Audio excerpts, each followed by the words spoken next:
Kayo'y nanonood sa DZSB, ang himpilan ng katotohanan at paglilingkod.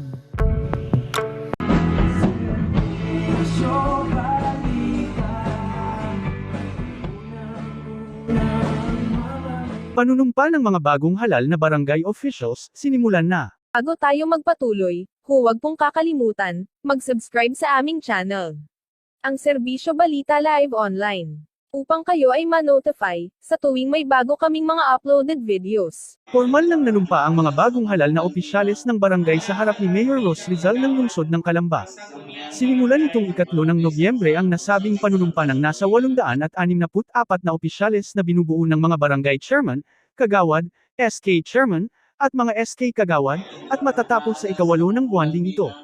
Kinailangan gawin ang panunumpa ng Bay-Barangay upang mas personal na mabati at makilala ni Mayor Rizal ang bawat isang nagwagi sa nakaraang BSKE 2023. Ayon sa alkalde, umaasa siyang makikiisa at makikipagtulungan ang bawat opisyales ng barangay na maisulong ang lahat ng programa at proyekto ng pamahalaang lungsod, at magampanan ang kanilang mga sinumpaang tungkulin ng tama at maayos, upang mas mapaganda at mapaunlad ang kani-kanilang mga barangay. Sa panayam ng Public Relations Chief ng Serbisyo Balita, na sila Arnie Barreiro, nagbigay ng kanilang mga saloobin ang ilang mga barangay chairman sa kakatapos na halalang pambarangay. Ano po ang masasabi niyo sa pagkapanalo niyo po ito at kung tatakbo po ba uli kayong ABC President?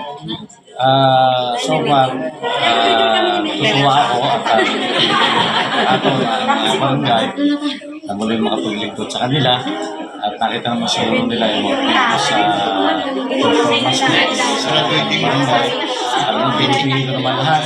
At actually, hindi naman ako nahirapan ito kaya panalo ito dahil at least kita naman natin ang barangay ito.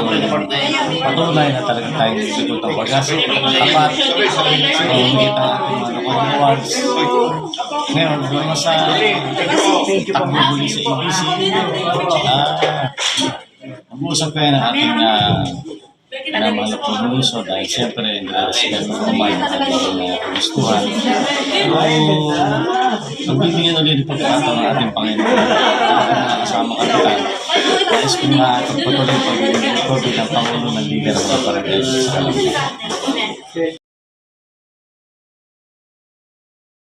Kap, congratulations po. Ano pong masasabi niyo ngayong laban niyo?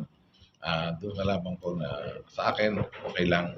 At naging maganda ang result dahil nakalamang ako sa aking mga kalaban. At sa ngayon naman, okay na rin kami. And then, go na kami doon sa aming vision and vision para sa aming barangay.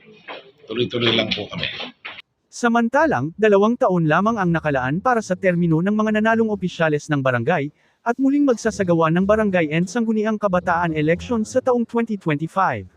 Kung kaya, inaasahang puspusan ang magiging implementasyon ng mga programa sa bawat barangay at paghahatid ng serbisyo sa mamamayan. Ito si Ian Almario, ang AI reporter ng Serbisyo Balita, nag-uulat para sa DZSB, ang himpilan ng katotohanan at paglilingkod.